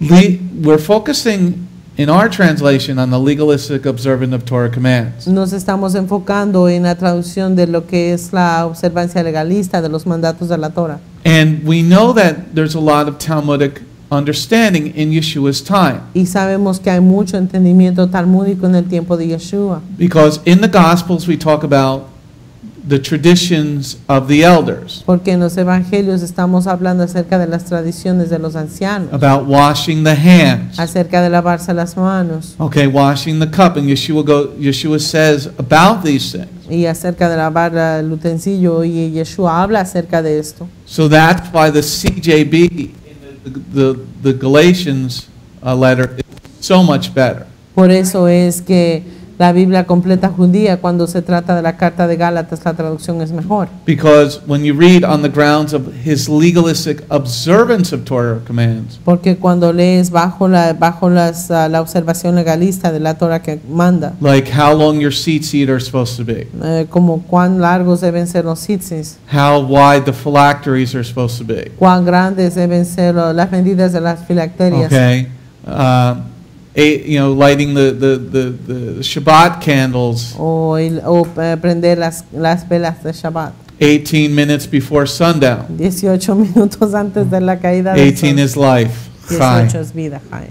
Okay, you don't see lighting candles in anywhere in the Torah for Shabbat. No vemos en ningún lado que debemos prender velas para abrir Shabbat en la Torah. Okay, so here he's saying you're not going to be declared righteous on your legalistic observances. Dice que no va a ser declarado justificado en la observancia legalista de la Torah. This is a very big understanding of the word in the Galatians. So if you get CJB, this is much better read. Este es un mejor entendimiento con la completa Biblia judía. They have the New Testament in Spanish. Tienen el Nuevo Testamento. Nuevo Yeah, they do. Testimono. You go to MessianicJewish.net. Yeah. Yeah, they do. MessianicJewish.net. Okay. They have translated it into Spanish. Tienen el Nuevo Testamento en español. Okay, let's go to the next slide. Vamos a la siguiente diapositiva. Okay, let's read the first sentence in verse 16 again. Leamos la primera oración del versículo 16. Even so, we have come to realize that a person is not declared righteous by God, by Jehovah, on the ground of his legalistic observance of Torah commands, but through the Messiah's trusting faithfulness. Now, in your Spanish translation, Elizabeth, do you have the word faithfulness in verse 16? It says emunah, it says faith. Faith. Yeah. Okay. So here we're focusing on the word faith or faithfulness. Fe o fidelidad. No, faithfulness. Sí, fidelidad. So here, but through Messiah's trusting faith. Por medio de la fe o lo que creemos en Mesías. Just move it a little bit. Just move it 6 inches one way or another. Yes. What happens when you drop out? You're in the middle of a single and you're at the valley instead of the peak. Okay? Now, what is faith? ¿Qué es fe? This is what the Gentiles, they wanted to get out of the law. Los gentiles quieren salirse de la ley. But Yeshua was faithful in his relationship to the Father. Pero Yeshua fue fiel en su relación con el Padre. Aren't we supposed to be like Yeshua? ¿No se supone que debemos ser como Yeshua? So shouldn't we trust in the same thing he did? Entonces no deberíamos confiar en las cosas que él hizo. You're not going to be declared righteous by Jehovah on your legalistic stuff. No vas a ser justificado por Jehová en las cosas legalistas. But how can you be faithful to the Father? Pero ¿cómo tú puedes ser fiel al Padre? How does one show their faithfulness to the Father? ¿Cómo uno muestra su fidelidad al Padre? Obedience. By being obedient. Por medio de la obediencia. Okay, how do you show faithfulness in a marriage? ¿Cómo muestras fidelidad en un matrimonio? You don't have sex with somebody besides your spouse. No tienes sexo con alguien que no sea tu esposo. Most people will put up with certain problems in their marriage. Mucha gente aguantaría algunos problemas de matrimonio. Once somebody breaks that faith of the marriage bed, pero una vez que alguien rompe esa fidelidad de la cama matrimonial, that's what generally destroys the marriage. Eso es lo que generalmente destruye el matrimonio. So if we have the word faith in verse 16, entonces si tenemos la palabra fe en el versículo 16, Yeshua is faithful. Yeshua es fiel. So how are we faithful to Yeshua? Not even talking about the Father. ¿Cómo es que somos fieles a Yeshua? Ni siquiera hablamos del Padre. How many Christmas parties did Yeshua attend? ¿A cuántas fiestas de Navidad atendió o fue Yeshua? How much unclean food did he eat? ¿Cuánta comida impura Yeshua comió? You see how now you can further understand what Shaul is talking about. Ahora puedes entender un poco más lo que Rab Shaul está hablando. You're not going to be declared by Jehovah by your legalistic stuff. No vas a ser declarado por Jehová por tus cosas legalistas, but by your faith. Pero por tu fe. What is faith? ¿Qué es fe? Obedience. Obediencia. Okay, let's go on the next slide. Let's go to verse 17 through 19. Vamos a los versos 17 al 19. But if in seeking to be declared righteous by Jehovah the Father, through our union with the Messiah, we ourselves are indeed found to be sinners, then is the Messiah an aider or better of sin? Heaven forbid. Indeed, if I build up again the legalistic bondage which I destroyed, I really do make myself a transgressor. For it was through letting the Torah speak for itself that I died to its traditional legal misinterpretations, so that I might live in direct relationship with Jehovah. The key verse is number 19. El verso clave es el versículo 19. Galatians 2 verse 19. Gálatas 2 versículo 19. Let me just bring it up over here so I can read it in the NASB. 2:19. Versículo 2:19. 2:19. Capítulo 2 versículo 19. Let's read it in the NASB. Vamos a leerlo. So, through the law, I died to the law, so I might live to God. How do you live to God? ¿Cómo es que tú vives para Dios? How do you live in relationship to Jehovah the Father? ¿Cómo vives tú en relación con Jehová el Padre? So here, the CJB is reading much better.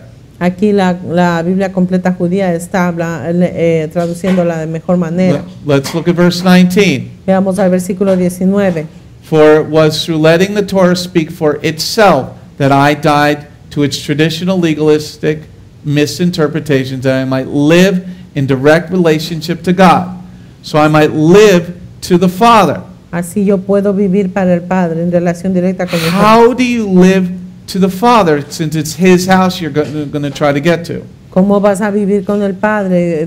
Como es la casa de Él y ahí es donde vas a ir a vivir. 6:13. 6:13. Okay, so let's back up to verse 17. Pero vamos al versículo 17. Because you need that to understand what verse 19 is saying. Porque necesitas entender el versículo 17 para entender lo que el 19 dice. But if in seeking to be declared righteous by Jehovah the Father through our union with the Messiah, we ourselves are indeed found to be sinners, then is the Messiah an aider and abettor of sin? Heaven forbid. Okay, so Yeshua is not going to aid you in your sin. Yeshua no te va no te va a cubrir Okay. en tu pecado. No te va a asistir en tu pecado. And in the other translations it says, is Christ then a sinner, minister of sin? En algunas traducciones dice instigador y cómplice del pecado. What is sin? ¿Qué es pecado? If he's not going to minister to my sin, what is sin? Si él no va a ser cómplice o instigador del pecado, entonces ¿qué es pecado? So now we go back to the word righteous again in verse 17, or justified. Entonces vamos a la palabra justos o justificados en el versículo 17. How are you going to show evidence? This is G1344. ¿Cómo vamos a mostrar evidencia? Aquí la palabra griega G1344. How are you going to show evidence? ¿Cómo vamos a mostrar evidencia? Okay. How are you going to be justified? ¿Cómo vas a ser tu justificado? How are you going to be rendered righteous if you're still fornicating? ¿Cómo se te va a conceder la justicia si aún estás fornicando? Or even if you're not fornicating, you're just looking at naked men or naked women, depending on your preference. O estás aún observando hombres o mujeres desnudas, dependiendo de tu preferencia. Or as Denise just said, a little white lie. O una mentira chiquitita, blanca, una mentira blanca. Okay? So you're seeking to be declared righteous. Estás buscando ser declarado justo. What does it mean to be in union with Messiah? ¿Qué significa estar en unión con el Mesías? Okay, let's read verse 17 again. Leamos el versículo Let's 17. go on to the next slide. Vamos a la siguiente diapositiva. But if in seeking to be declared righteous by Jehovah through our union with the Messiah, we ourselves are indeed found to be sinners, then is Messiah an aider and abettor of sin? Heaven forbid. There's somebody stepping on a duck. Whee! I was like, what is that noise? Okay, so here in verse 17, Aquí en el versículo 17 we have through our union with the Messiah. tenemos en nuestra unión con el Mesías. Okay, what does it mean to be in union with the Messiah? ¿Qué significa estar en unión con el Mesías? Okay, what is Sunday worship in union with the Messiah? ¿Es la adoración del domingo estar en unión con el Mesías? No, because that's another God. No, porque este es otro Dios. Hablamos de otro That's the Dios. Son God, the soul, the Son, not the Son of God. Este es el Dios Sol, no el Hijo de Dios. Okay, now let's read it in the NASB. Ahora leámoslo en otra versión. But NASB. if while seeking to be justified in Christ, we ourselves have also been found sinners, is Christ then a minister of sin? May it never be. So you see the CJB is written much better. Vemos que la Biblia completa judía está traducido mejor. Because he goes into saying in union with the Messiah. Porque está hablando de la unión con el Mesías. Okay? How can you be justified if you're not in union with him? ¿Cómo tú puedes ser justificado si no estás en unión con él? Now, and then in the next part of the sentence, in 17, En la próxima parte de la oración, el versículo 16. then is Messiah an aider and abettor of sin? Heaven forbid. And in the NASB it says, is Christ then a minister of sin? En la NASB dice si es el Mesías ministro de pecado. So is he going to aid you to go rob a bank? I'll be the driver. Él va a ser cómplice de tu pecado de ir a robar un banco. Yeshua is going to say, I drive a mean chariot. Yeshua va a decir, what? Okay, manejes un automóvil. Is he going to aid you in your fornication? Te va a ayudar o a ser cómplice de tu infidelidad, fornicación. Is he going to help you steal, lie, or covet? Te va a ayudar a robar, mentir o codiciar. So Messiah doesn't help us with this stuff. El Mesías no nos ayuda con esas cosas. Because he would never help you to do those evil things. Porque él nunca te ayudaría a hacer estas cosas malignas. Then we move on to verse 18. Entonces nos vamos al versículo 18. Indeed, if I build up again the legalistic bondage which I destroyed, I really do make myself a transgressor. Okay? So this sentence reads similar to the NASB. Esta oración se lee similar a lo que está en la versión NASB. For if I rebuild what I have once destroyed, I prove myself to be a transgressor. Okay? So here, let's stick with the CJB. Sigamos con la versión de la completa Biblia judía. If I build up again the legalistic bondage which I destroyed. Remember, he's a Pharisee. Recuerden que Shaul es un fariseo. He says in his other letters, I was the Pharisee of Pharisees. I was the strictest form of Pharisaical law. Él en una carta él dice que él fue un fariseo de fariseos, que él era el más estricto en la ley.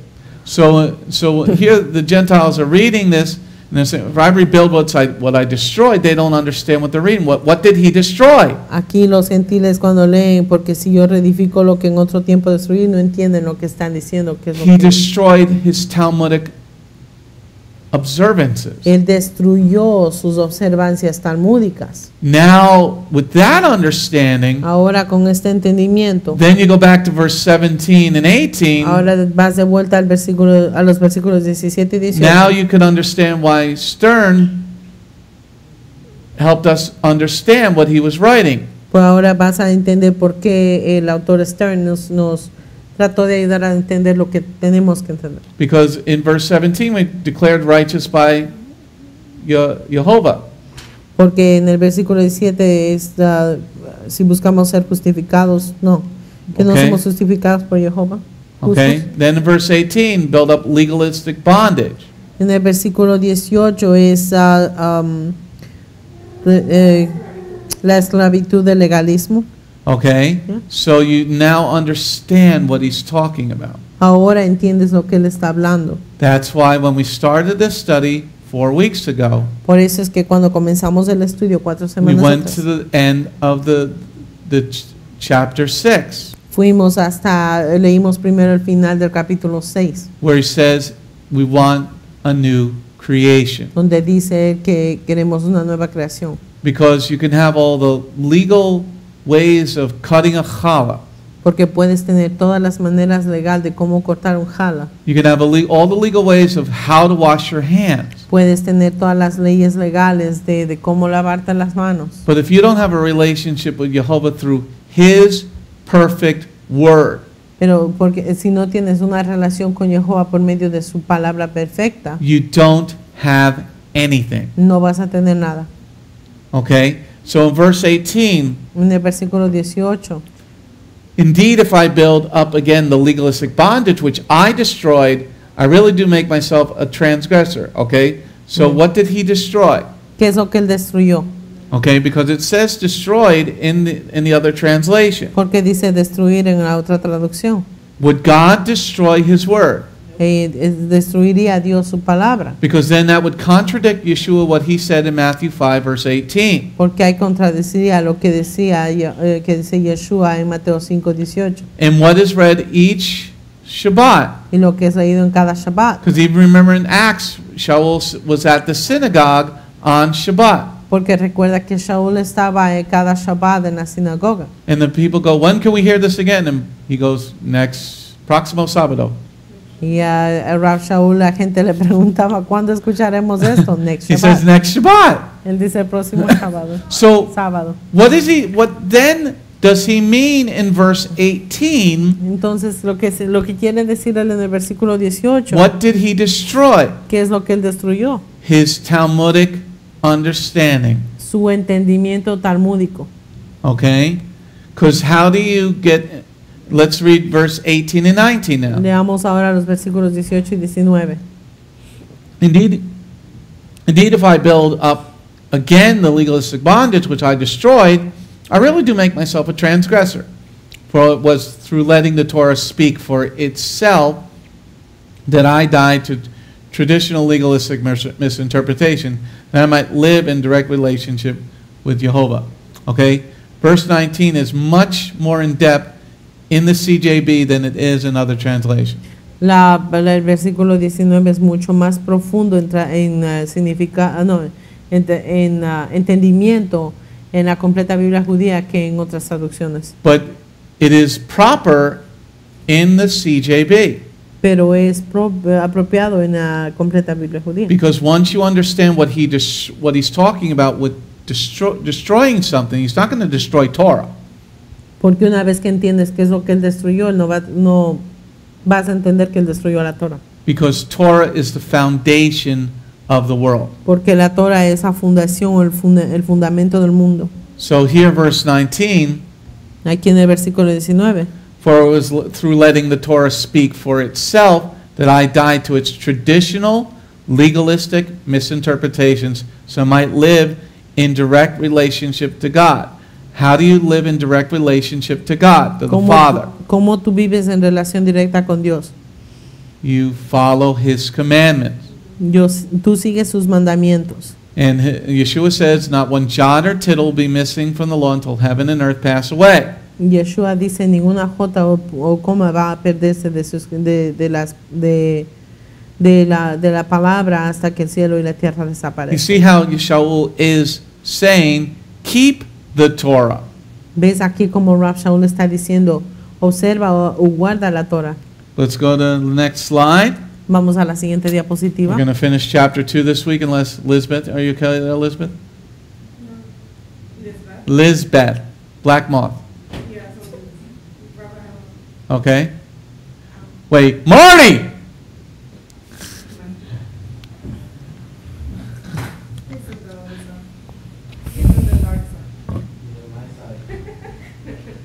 Oh, Marty. Okay, Elizabeth. I just wanted to say that verse 19 is very profound, like you mentioned, because I believe that he understood that just by reading the Torah alone, not adding or subtracting anything, he's good with that. He said the Torah speaks for itself. I don't need to add or subtract anything. Just do it, right? That's what I understand. Yeah, that's what verse 19 says. For letting the Torah speak for itself.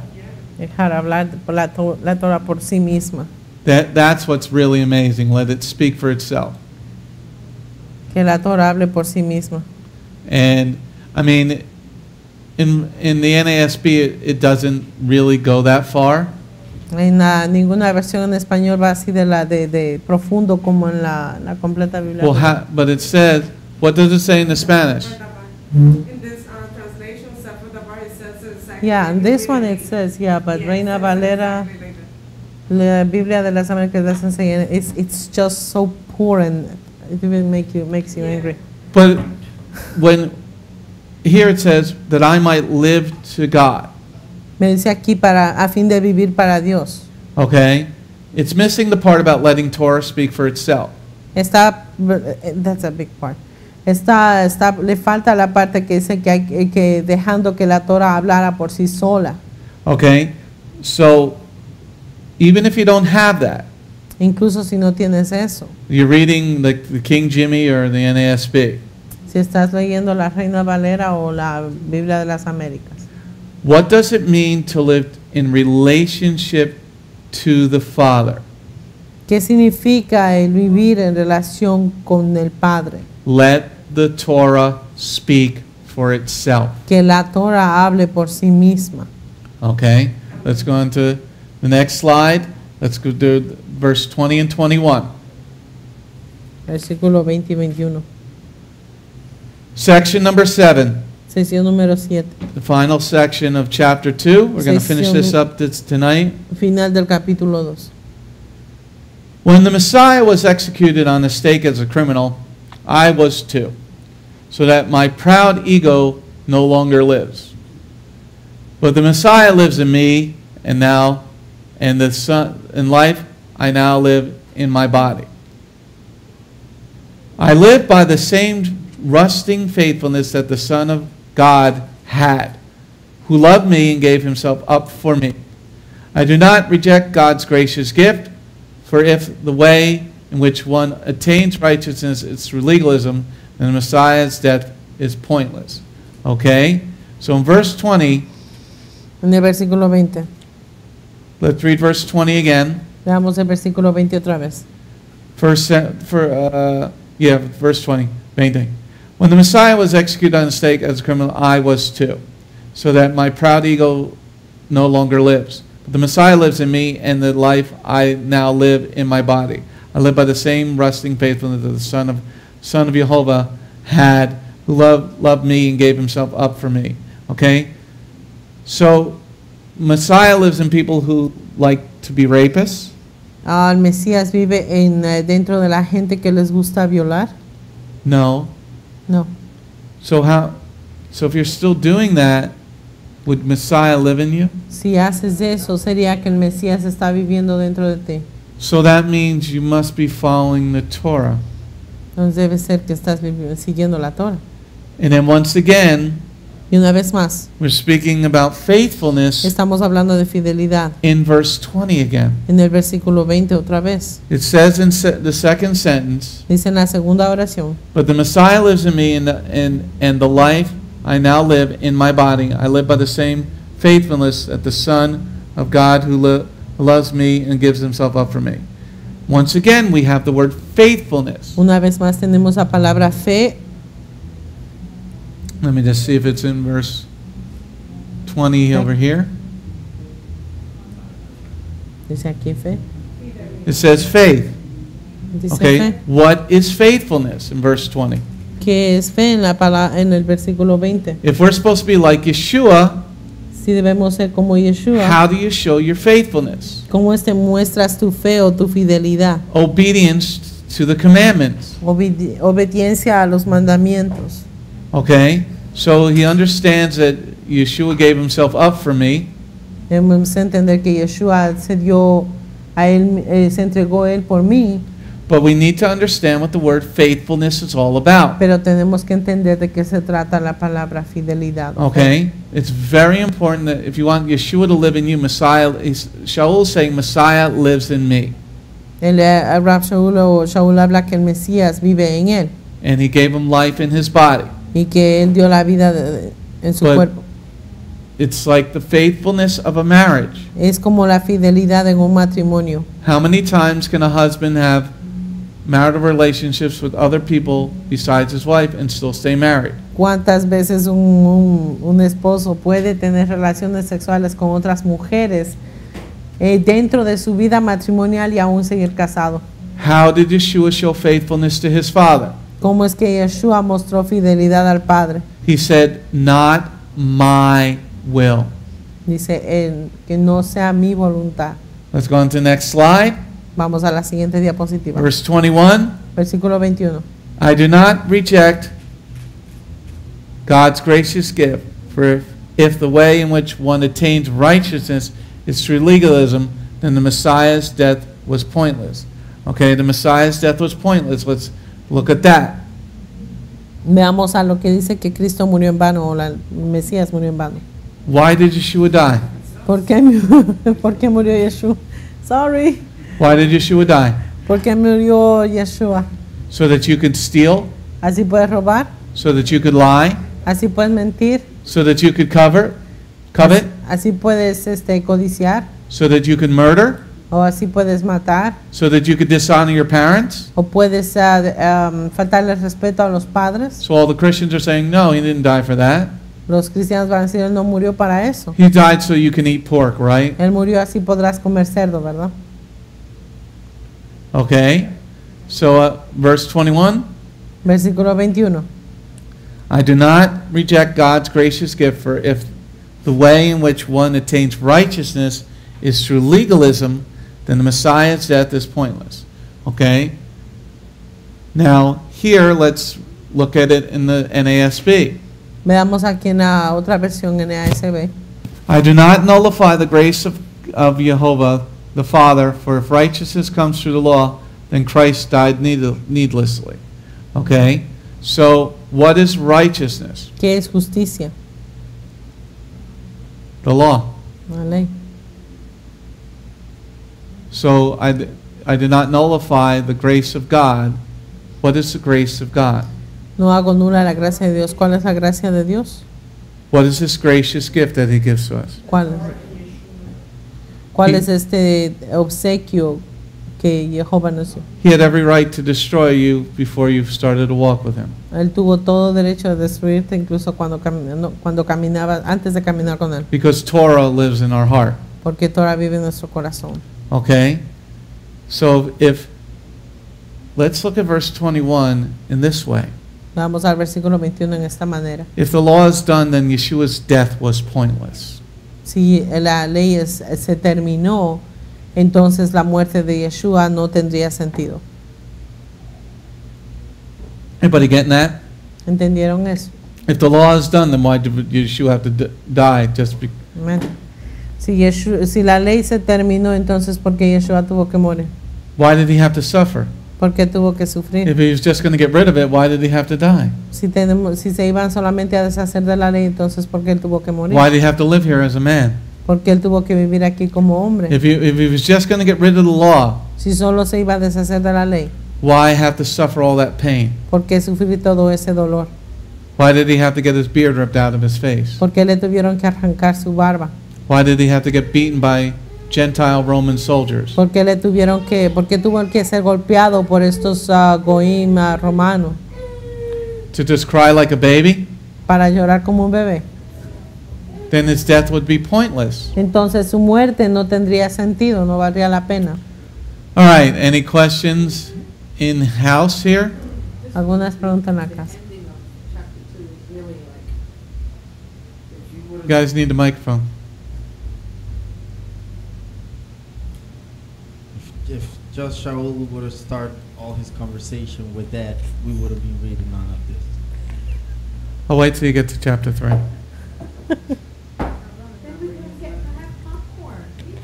Okay. But in a way, I think that this situation prior to what these last verses are here is because we have to learn. We learn through experiences, so we see the mistakes that they made, and then we are even more responsible when we're reading this, that we shouldn't do the mistakes or commit the same mistakes that he's doing or he did about speaking about the leadership, because it clearly says in Torah. You know, that's why Miriam and Aaron got scolded by God, and Miriam got leprosy because they were going against the leadership. They were just talking about their brother. And here we're confirming that that law is still there, that Rab Shaul shouldn't have done that. But that's why we have all this information, so we don't have to do it. But at the same time, we are being even more responsible because we're having extra information. Amen. Lisbeth?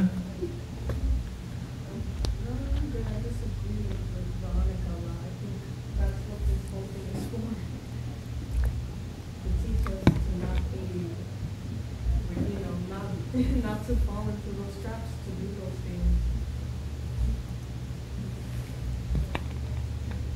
Well, what I saw by reading Galatians is even if you're like high up or whatever, you still make mistakes because you're a human being.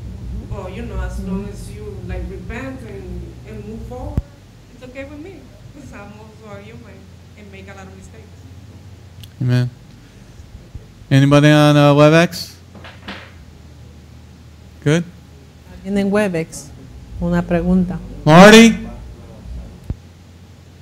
Oh, Oh, you're going to get it, Marty?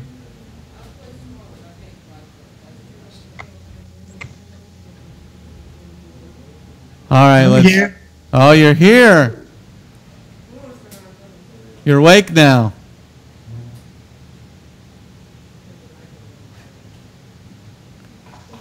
All right, let's close in prayer.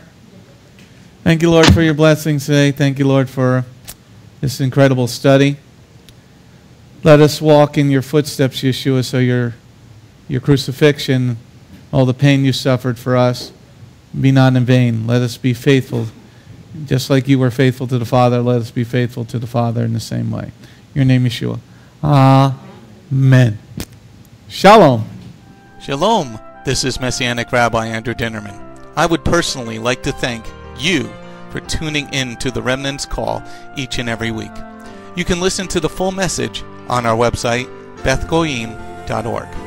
If you have drawn closer to the King of Kings, learned more about Him today, we are blessed. If you are blessed by these messages, please consider a donation to our ministry. You can go to our website, bethgoyim.org. That's BETHGOYIM.org, and click on the donate button. You do not have to have a PayPal account to donate.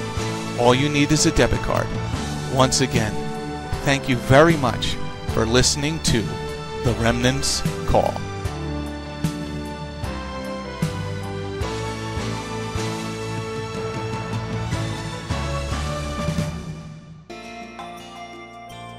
If you have not taken your first steps to be born again, just ask God's help. Remember, it's His loving grace that has come to find you.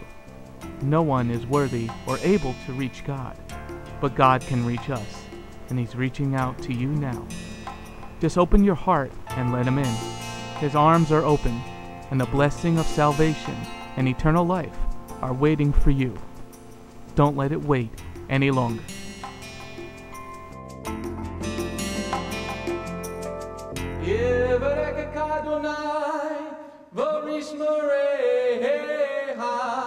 Ya Adonai, panavoleka, vikuneka, Yisa Adonai, panavoleka, vayasem laka, shalom.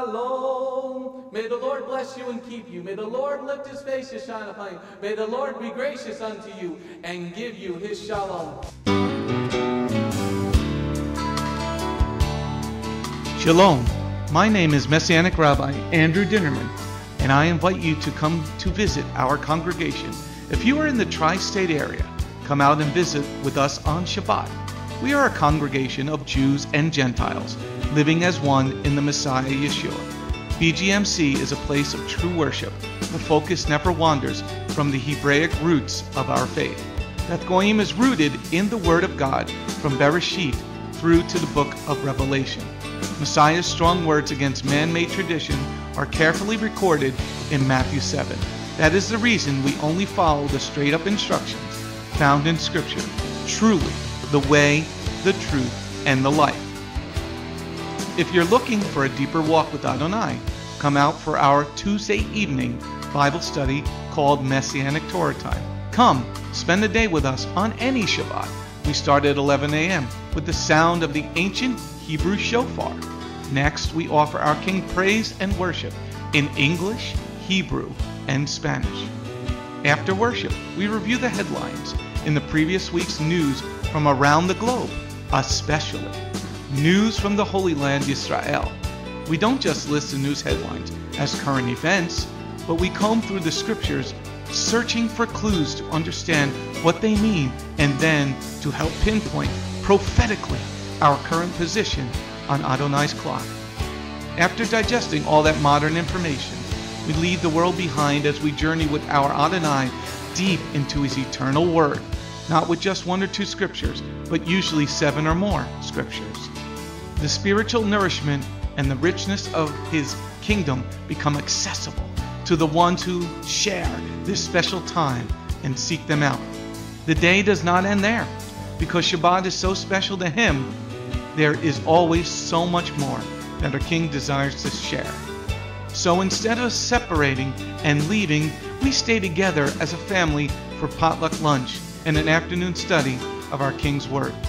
We close the Shabbat together with the reading of the new week's parashah. That's the Torah portion. Even after those blessings, many of us just can't get enough. So the members bring prepared homemade foods to share while we all enjoy an uplifting movie together. If all that information is not quite enough, you can check out our website where you will find over 200 video teachings and biblical holy day studies. Under Messianic Torah Time, the Hebrew Roots button, you'll discover free studies on many different topics, including PowerPoint slide presentations. If Beth Goyim sounds like a place you'd love to visit, but you live outside the tri-state area, there is still a way to connect with us. We stream live on the internet on Tuesday, Thursday, and Shabbat. The website is www.bethgoyim.org. That's BETHGOYIM.org. Our phone number is 973-338-7800 or 978-2-YESHUA. That's 978, the number 2, Yeshua. Shalom.